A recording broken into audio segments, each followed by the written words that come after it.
Durante la década de los 70, América Latina se encontraba plagada de dictaduras militares generalmente derechistas, que restringieron los derechos de los ciudadanos y eliminaron innumerables jóvenes que desafiaban los déspotas regímenes que se perpetuaban en el poder a pesar de sus prácticas corruptas y nepotistas. En el contexto de la Guerra Fría, Estados Unidos empleó todos los medios posibles para evitar la expansión del socialismo en América Latina, sin importar que regímenes dictatoriales caracterizados por la represión y brutalidad de sus acciones contra la sociedad civil asumieran el gobierno de estos países a esta nefasta época. Le siguieron las transiciones democráticas, cada una con sus peculiaridades, que tomaron lugar en los años 80 y buscaban la reivindicación de los derechos humanos, la participación activa en la política por parte de los ciudadanos y denunciaban con fervor los horrores de las dictaduras durante esta época paralela. A la desintegración de la Unión Soviética se produjo una creciente ola de democratización que se propagó por América Latina, la desaparición de gobiernos autoritarios en Argentina y Chile y los esfuerzos de liberación política. En México, la Unión Nacional para derrocar la dictadura en Colombia, así como la elección de presidentes civiles en Guatemala, El Salvador y Nicaragua, marcaron un parteaguas en la historia de América Latina.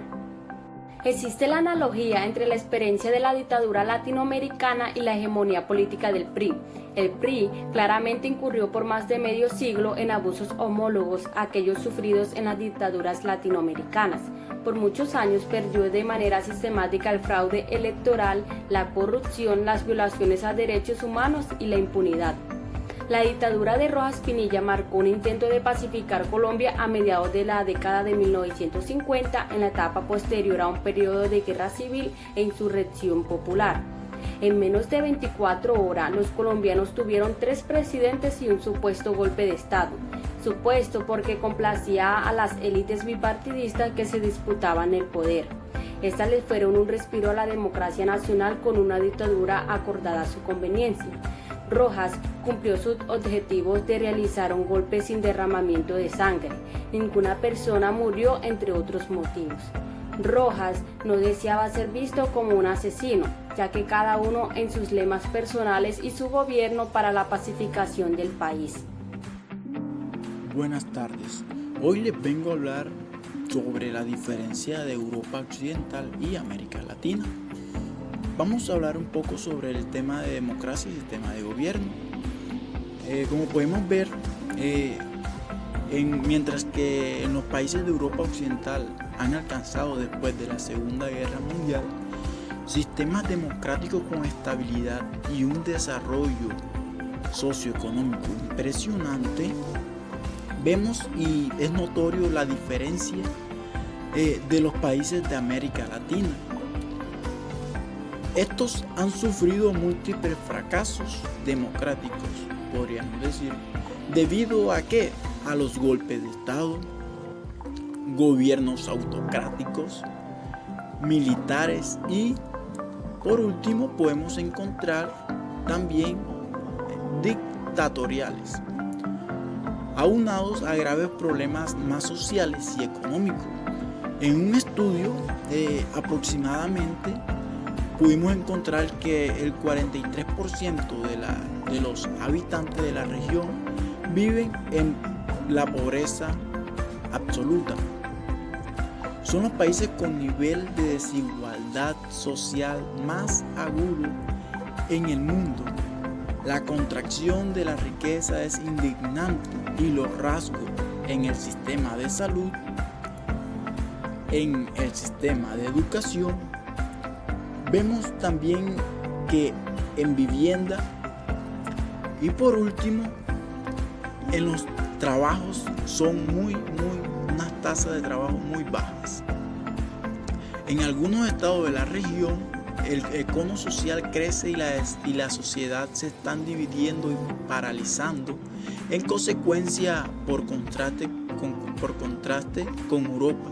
Todo pareciera indicar que los países de América Latina podrían convertirles un cambio de sistema de gobierno para implementar el parlamentarismo, es decir, imitar a Europa Occidental en este aspecto específico.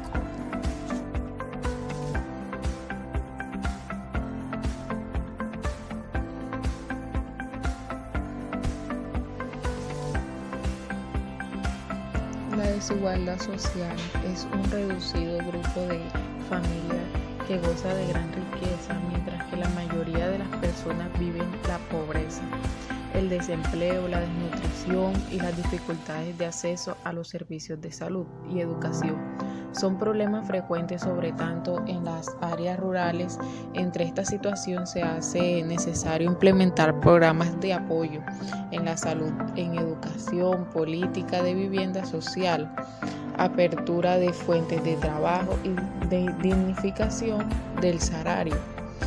Como podemos ver en la imagen, que una persona desnutrida, que sería como el representante de los pobres, sería la mayoría se está alimentando a una persona pues obesa, que en este caso representa la riqueza de algunas personas que siguen pocas.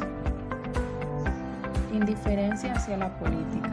Muchas personas se sienten defraudadas por la política, la falta de solución a problemas como la pobreza, el desempleo, la desigualdad, han provocado actitudes de indiferencias. Estamos como decepcionados, desinteresados por participar en alguna organización e incluso nos abstenemos de ir a votar por las elecciones. Por otro lado, tenemos la corrupción, que consiste en el mal uso de las autoridades.